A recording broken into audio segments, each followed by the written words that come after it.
Justin Timberlake took to his Notes app and Instagram to finally deliver the apology to Janet Jackson and Britney Spears that fans have been clamoring for years now.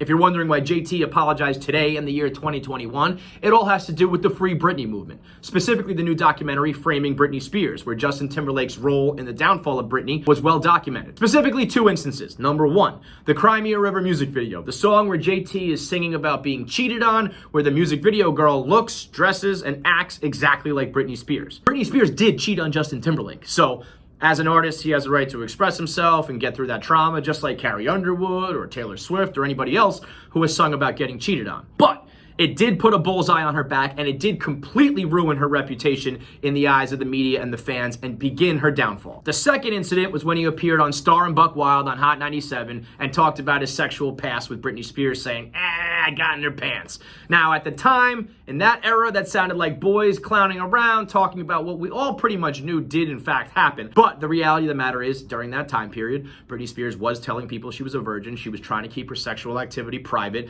and Justin Timberlake going on the air being like, I got in those pants, well, through the lens of 2021, doesn't look great. The apology talks about how he's recognized the criticisms and ridicule and knows that he needed to speak up for his past wrongs. He singled out Britney and Janet, talked about the music industry's misogyny and how it was set up for people like him to succeed, and how he didn't do a good enough job in the past of speaking up for those who he hurt. So now he's trying to make his past wrongs right and trying to be better going forward. Now, the fans are reacting to this apology. Is it suspect timing? Does it seem like a PR move just because you were catching heat from the documentary? Yes, it does. Is it a little bit impersonal to do it through an iPhone's note rather than speaking in or making an appearance? Yes, it does. But if you remember the last time that JT tried to talk about this during an interview in person, didn't go so great.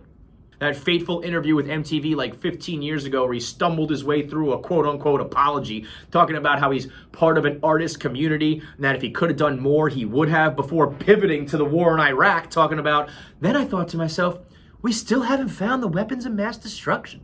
What the fuck was that, Timberlake? Just an all-time bad F- spin zone. Yeah, it turns out the old, hey, but we didn't find weapons of mass destruction in Iraq doesn't really absolve you from whipping somebody's tit out at the Super Bowl. So good on Justin Timberlake, at least in my eyes. It was the right move. It was the only move.